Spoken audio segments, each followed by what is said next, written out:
मित्रों प्रणाम।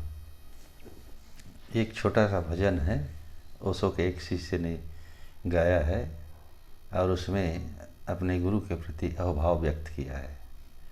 तो सुनते हैं।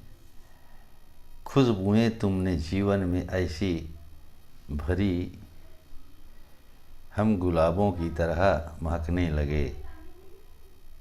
कहता है कि हे भगवान गुरुदेव, आपने हमारे जीवन में ऐसी खुशबू भर दी कि हम गुलाब के फूलों की तरह खुशबूदार हो गए, महकने लगे। ओशो तुम क्या मिले, तुम क्या मिले, ओशो तुम क्या मिले, जिंदगी मिल गई।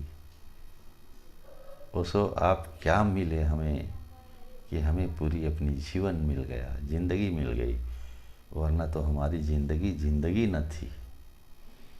रंग कैसे ये जीवन में भरने लगे और हमारे जीवन में खुशियों के रंग भरने लगे।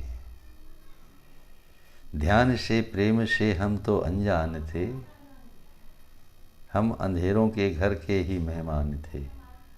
ध्यान क्या है, प्रेम क्या है, हम कुछ भी नहीं जानते थे, लेकिन आपने हमें ध्यान सिखाया, प्रेम सिखाया। क्या है ध्यान ये बताया, प्रेम क्या है ये बताया। और वरना हम तो, हमारे भीतर तो अंधेरा ही अंधेरा था, हमारा जीवन अंधकार में था। हम उसी अंधेरे के निवासी थे, उनके मेहमान थे हम। तुमने देखा हमें झोलियां भर उठी, जैसी तुमने हमारी तरफ नज़र डाली, हमारी खाली झोली भर गई। अन्यथा दूर तक फैले शमशान थे।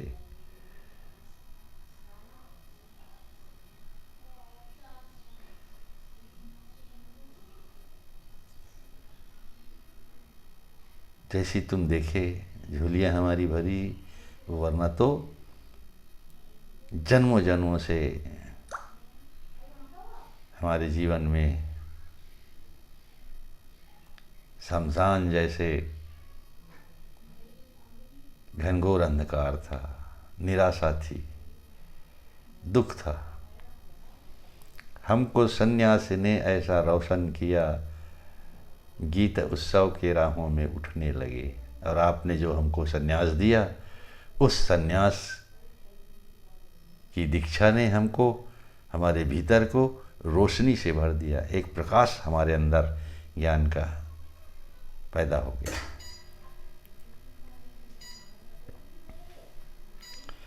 और अब तो हमारे भीतर उत्सव, गीत, प्रेम, शांति, ये सब हमारे रास्ते में आने लगे।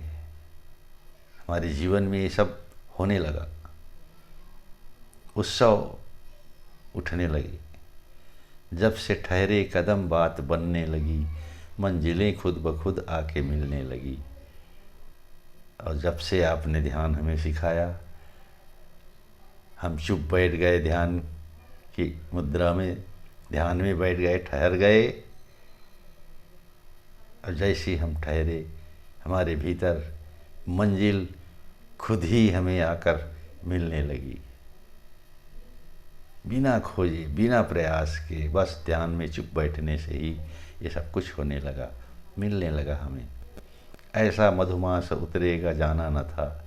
हमने कभी अपने जीवन में ऐसा कभी नहीं सोचा था कि मधुमास, बसंत ऋतु हमारे जीवन में भी कभी आएगा। कभी सोचे भी नहीं थे। किस्मत इस तरह से संवरने लगी और हमारी किस्मत, हमारा जीवन, हमारा भविष्य सब बदलने लगा, सब संवरने लगा। कोयलों की तरह गीत गाने लगे, बुलबुलों की तरह हम चहकने लगे। और प्रतिपल जिस तरह कोयल गीत गाता रहता है, वैसे ही हम प्रतिपल गीतों में अपना जीवन आनंद से गुजार रहे हैं। कोयल की तरह हम गीत गाने लग गए हैं और बुलबुलों की तरह झांकने लगे हैं। ऐसा जीवन आपके सानिध्य में हमें मिला, तो ऐसे सद्गुरु के लिए मेरा अहोभाव, ऐसे सद्गुरु को कोटि कोटि प्रणाम। ऐसे सद्गुरु को की शरण मैं स्वीकार करता हूँ। तो मित्रों, आप भी ऐसे ही सद्गुरु की तलाश करिए, जाइए किसी सद्गुरु की शरण में और अपने जीवन को इसी तरह रोशन करिए। धन्यवाद। सुनने वाले भाइयों को प्रणाम।